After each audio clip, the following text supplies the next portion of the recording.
This lesson is on the introduction of circles as well as information regarding the central angle. I've pulled up the picture from our notes here in which we created different information regarding circles. If you look, a tangent line is defined as that line that intersects the circle in exactly one point. The chord is defined as a segment on the interior, so on the inside of the circle, who has the endpoints on the circle. So the endpoint is here and the endpoint is here. When you look at a diameter, that is when you have a segment that goes from the two sides of the circle and goes through the radius at the same time. And it goes to that center, essentially. So the diameter passes through the center of the circle, and this right here would be the center. The radius is the segment that goes from the center to any side of the circle. So if you look here, we can also call this right here, AD, a radius. And so the diameter is the length of two radiuses, or radii.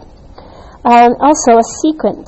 A secant is a line that intersects a circle at 2 points, versus the tangent, remember, is just intersecting it at 1 point. Let's see if I missed anything. I think that's about it. And then the final thing is the definition of the circle. The circle is the set of all points all along here that are equidistant from the center. So that is the main idea of main components of a circle. Look at the symbolic notations here. When we talk about a circle, you can have it this way, or I've seen it where they actually draw a circle and put a dot and say it's circle C. You can also put a dot with a C. This would be a radius, would be represented by a line segment. So would a chord. So would the diameter. With the secant and the tangent, those are both going to be lines. So make sure with the secant and tangent you use the symbolic notation denoting a line. So let me zoom out real quick. Okay, so when we went through questions today in class, or examples in class today, we went through and we named some different information regarding circles. What I want to go through here is the concepts that you see before you. This right here, if we look, you've been given a central angle. The idea of a central angle is an angle whose vertex lies on the center of the circle. So this angle here, APB, is a central angle. We also have something called major arcs and minor arcs. Major arcs are more than 180 degrees. You could see it something like ACB. Now notice, you go from A through C, and it ends on B. So this middle point here that it goes through would be the middle letter in here. You do need to name a major arc with 3 letters. A minor arc is less than 180 degrees. For example, if we looked at this minor arc here, we could say that arc AB represents a minor arc. And you only need 2 letters for a minor arc. So the big ones, you need 3 letters. The smaller ones that are smaller than 180 degrees, you need 2 letters.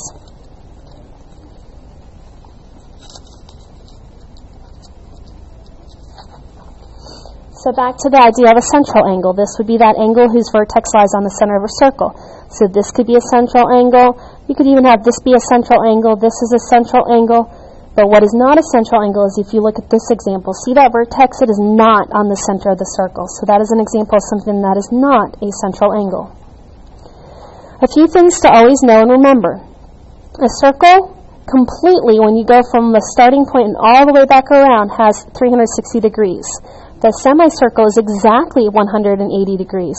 And remember, vertical angles are still always going to be congruent when we have a circle. So that property and theorem has not changed.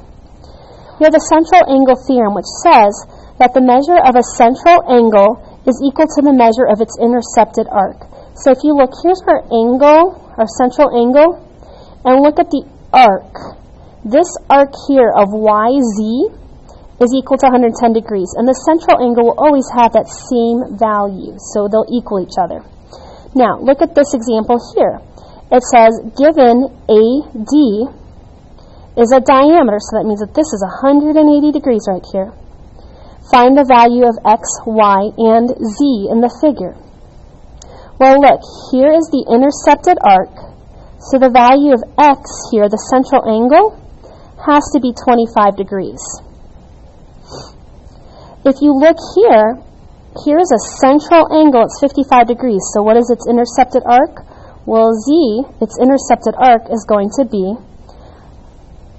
equal to 55 degrees. Again, it's got to be the same value as the central angle. How do we find Y? Well, it's got to deal with this arc. And remember, a semicircle has 180 degrees here. So Y is going to be found by doing 180 minus 25 minus 55. So minus or subtracting these two intercepted arcs off. What's left will be the measure of Y, which in this case is going to be 100 degrees. I'm going to move past this since we kind of got the idea. Just again, remember, if it's asking for AB, it's talking about the minor arc. So like this would be 96 degrees. If it's asking for something like A to C to B, that means you want to take your 360 degrees and subtract 96 to find the rest, what remains for the remaining arc. And so you're going to do a little bit of problem solving to go around this. Again, more practice problems on this. It says find the measure of each arc. So it says from D, A, and B. So this 140 degrees plus 100 degrees makes this 240 degrees. This one says from B, C, to A, which means we have to add 80 plus 40 plus 140. And what does that leave me with? 260 degrees. So you can see how the measures of these angles and arcs all kind of play. We're going to kind of finish with this problem here, in which, remember, all the way around it's got to equal 360. So starting from here, going all the way around, you could solve an equation like this and find each arc by doing 4x plus 3x plus 3x plus 10 plus 2x plus 2x minus 14. And all of that is going to equal 360 degrees. Now, when you do this, you're going to get 14x is equal to, when we start to solve this, 14x minus 4 is going to equal 360 degrees. Sorry about the bad handwriting. And then we would add 4 to both sides, so 14x would equal 364. Divide both sides by 14, and x is going to be a total of 26. So if you've been asked to find BC, you can just do 2 times 26 minus 14, and that's going to equal the arc BC. So you would then get 38 degrees for the arc BC.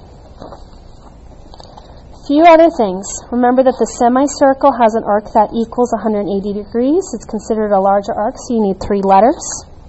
The arc addition postulate states that you can add 2 arcs together to make 1 larger arc. And finally, 2 arcs can be congruent, but they have to be on the same circle or on congruent circles. So if you'll notice here, we could say arc AB is congruent to arc CD because they have the same measure for the central angle.